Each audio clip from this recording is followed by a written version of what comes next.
Welcome to the fish room. Yeah, I'm back and I'm going to be moving some fish into their main tank from the quarantine today. So it's going to be the Nannostomus trifasciatus, the 3-line pencilfish, and they'll be moving from this quarantine tank back here into this tank to the left of me. They'll be joining the green neons and the female Elizabethae histogramma that I've got. I'm still waiting to get a male to go with her, but that will come later. I'm really hoping that this nice group of pencilfish will inhabit slightly higher up than the green neons and encourage them out a little bit. So that's the plan. I'm going to catch them, move them across. I've been, for the last sort of 2 weeks, doing water changes on this tank, using water from the same system that they're going into. So the water parameters are now the same. So they're all the same temperature, so no acclimation is needed. I can net them up and move them across. I'm then going to sort of go into a bit more about the species and how to care for them, and also some ideas for a nice biotope style aquarium if you were interested. These are great, all pencilfish are great, and I could really struggle to make up my mind which one to get, but I went for these because they look really good in the shop, and hopefully they're going to look really good in my tank too. I'm sure you'll tell me if they don't. So yeah, let's get started. Let's try and catch these fish without tearing the place up and getting stressed, and move them across, and we'll go from there. So here you can see they are sort of shouldering at the top there in the tank. This tank is not a pretty tank, it's got plastic plants and it just is functional and looks after the fish while I am there. So I'm going to grab the net and I go and catch some fish and transfer them over. So I did try and film myself catching the fish, and this is the best example as to why you should, if you can, remove the decal from the tank before you catch the fish. As you can see, they're all far too quick and clever for me and are hiding away in the plants. So I took it out and then caught them fine. That's all 11 caught and in this little jug. I'm just going to transfer them over into the tank and let them settle in before I go and bother them and film them anymore. You can see they've gone quite pale because of the stress. They weren't the easiest to catch out of the quarantine tank, unfortunately. They did take a little bit of chasing around with 2 nets. Hence why I didn't film it, because yeah, it was not the easiest. But they're all okay and all accounted for. So yeah, let's get them transferred over so they can settle in.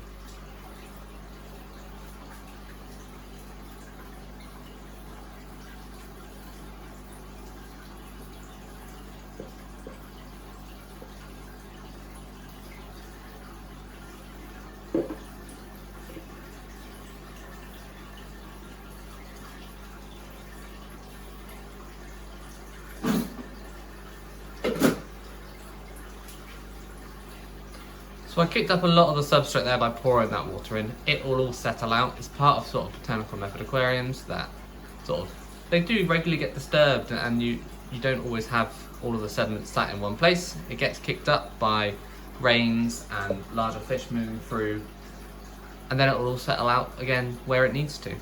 But you can see, I mean, actually it would have kicked up a lot of the sort of live foods that were in there for the pencilfish to now scavenge on. And they're all just staying over to this left-hand side. The neons at the back there are coming over to see what's going on. So yeah, I'm going to leave them alone.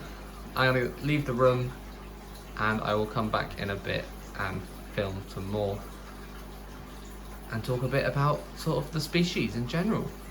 So it's been a day, and I just wanted to sort of film their natural behaviour in the aquarium, and also talk a bit about them in a bit more detail. So first of all, 3-line pencilfish. Like all pencilfish, they have very small mouths. You know, Nannostomus, their genus name literally means small mouth, I believe. So you want to, when you're looking after one of these species, make sure you're providing them the right sized food. Micro pellets, crumbled up flake do work well, but to get them really sort of conditioned for breeding, but also to get them settled into life, especially if you get wild caught fish, you probably want to make sure you've got some sort of baby brine shrimp, Daphnia culture microworms going to supplement their feed. They will adapt to frozen food quite happily, so frozen copepods and Daphnia would work too. Or you can maintain them in an established botanical method aquarium, and all of those sorts of small crustaceans, worms and stuff will already be in that tank for them to graze at and naturally pick away at the woods and leaf surfaces to supplement the feed you're giving them. And I guarantee you that you won't see better pencilfish than ones that have been maintained long term in botanical method aquariums. It's just perfectly suited to them. And that's because that's what they are sort of living in the wild. So they're found across sort of South America regions or Western Amazon regions, including the Rio Negro, Rio Nane, lots of the Amazon River tributaries across multiple countries. And they do have some regional differences, so there are some changes in the coloration of the fish from the different areas. Mine are still quite young and juvenile, so they haven't fully coloured up, so I'm waiting to see them in their adult coloration before I make any sort of judgments on where I think they may have originated from.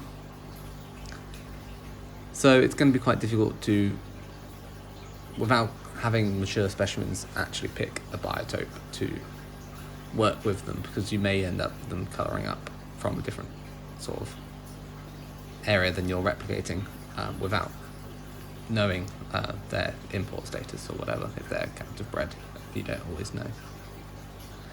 So rather than suggesting biotope options, because there's so many different options out there from the different regions, I would just go for a sort of biotope inspired aquarium, or even a peaceful community tank. I mean, these fish once settled are pretty adaptable. You just don't want to stock them with anything too big and boisterous. Like a lot of the species I keep, they do well kept with sort of similar personalitied fish. So other tetras, resporas, some of the more peaceful barbs would all work. They're a great diver fish for pistogrammas and dwarf cichlids.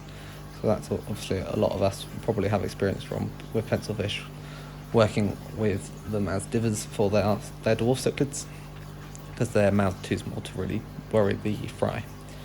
So yeah, they're a great option for many different style aquariums, and their small size means that most of us can fit them in somewhere.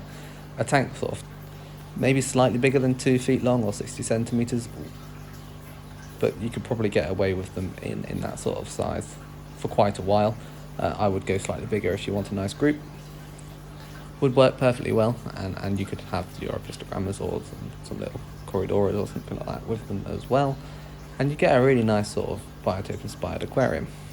I definitely recommend a good layer of botanicals to provide that supplemental food source for them, and some surface cover. In the wild, they're often found around sort of emergent growth or tangles of roots coming down from the marginal plants and fallen trees on the riverbanks.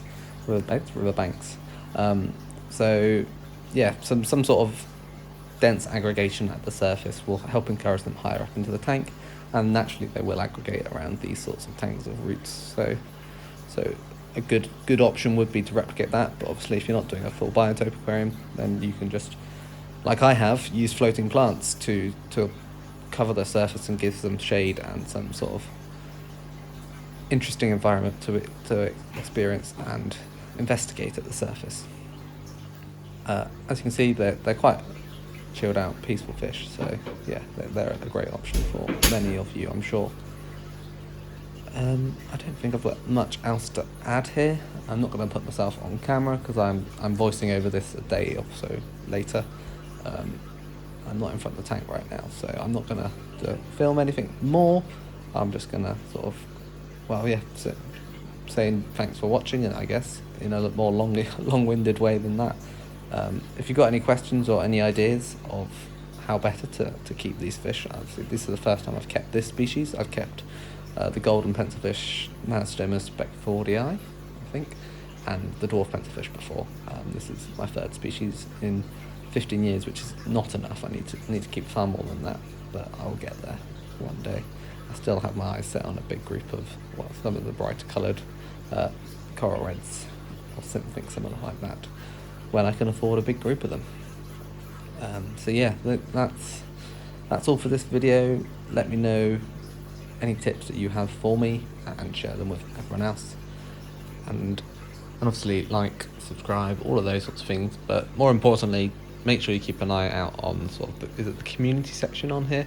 I will try to post up some nice sort of macro photos of these fish once I get some when they've settled in. So keep an eye over there. I might not do a full video update on them as they've settled in, but I will take some photos and show them as their colour improves over on that community section. So keep an eye out on my channel and over there to see if you're interested in it and want to see them sort of improve over time. Thanks for watching.